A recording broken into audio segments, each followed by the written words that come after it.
Minneapolis, Minnesota. Freshman Logan Cooley stole the spotlight in the Gopher hockey team's 4-0 season-opening win against the Lindenwood Lions. The third overall pick by the Arizona Coyotes in the 2022 NHL Draft, Cooley got the best of the Lions in their first Division I hockey appearance with a 2-goal, 3-point night in his collegiate debut with the Gophers. "It felt awesome. I mean, practicing on it for the past few weeks before the game also helped," Cooley said about practicing on the home rink after playing some international hockey. "But I didn't really notice too much of a difference, and it was good to be out there and I had a lot of fun." The 18-year-old center, who had a 27-goal, 75-point campaign in 51 games last season with the U.S. National Development Program U-18 team, displayed exactly why he's a top prospect. Cooley ranked 5th in Scott Wheeler of the Athletics Top 50 U-23 NHL prospect rankings from this summer. And he played in the World Juniors with the USA U-18 and U-20 teams, collecting 16 points in 11 games.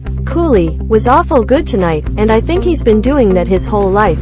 Let's hope he likes this building and keeps that going," said head coach Bob Motzko, who is now 5-0 in home openers with the Gophers. Cooley looked comfortable all night long on this new stage, centering a line with Montreal Canadiens prospect Rhett Pitlick and St. Louis Blues prospect Jimmy Snuggerud. "No, definitely not," Cooley laughed after making college hockey look easy in his debut. "Good to get the first one in tonight. You're always looking for that first one, so for that to come in the first game, I am pretty happy about it." Cooley's persistence and patience was on full display in both goals, especially in his first goal as a Gopher in the second period where he scored on the backhand off his own rebound after an unbelievable pass by Pitlick. Gopher fans, meet Logan Cooley, just trying to get it on net as fast as possible. "Obviously, he made a really nice save on that. I don't know how he read that, but just trying to chip it over his pad and luckily it went in," Cooley said. And even though Cooley and Snuggerud were frequent line mates on the U-18 team, the connection between Cooley and Pitlick became the dominant storyline by the end of the night. "I thought he was outstanding tonight," Motzko said. "I thought Pitlick really had something going, so they had a little chemistry. Away we went." Both goals scored by Cooley materialized because of the effort from Pitlick, who made 2 slick passes to Cooley in the second and third period, both resulting in goals. "Obviously you saw the pass that he made," Cooley said of Pitlick. "He's super skilled, really dynamic player, and he makes plays like that all the time in practice, too, so I wasn't too surprised about that." Cooley was obviously in the spotlight, but the Gophers freshmen collectively had a strong performance. "That was a good start to the year. All the freshmen came ready to play, which makes it a lot easier for us being leaders," said Jaxon Nelson, who opened up the scoring with a first-period goal and is one of 3 captains this season.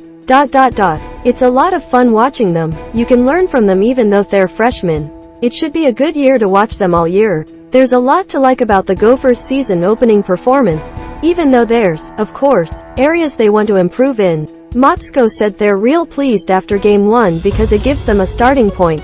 The Gophers held a 34-16 advantage in the shot department and controlled the game in terms of possession and offensive zone time. Special teams came through, too, with the Gophers scoring twice on the man advantage and the penalty kill standing tall 3 different times. "Liked it. We kept 3 units going.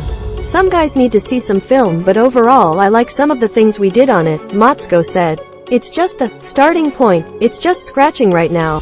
The Gophers can still improve in both the offensive and defensive zone." Motzko specifically mentioned the volume of shots they took that went wide and how they lacked a net front presence.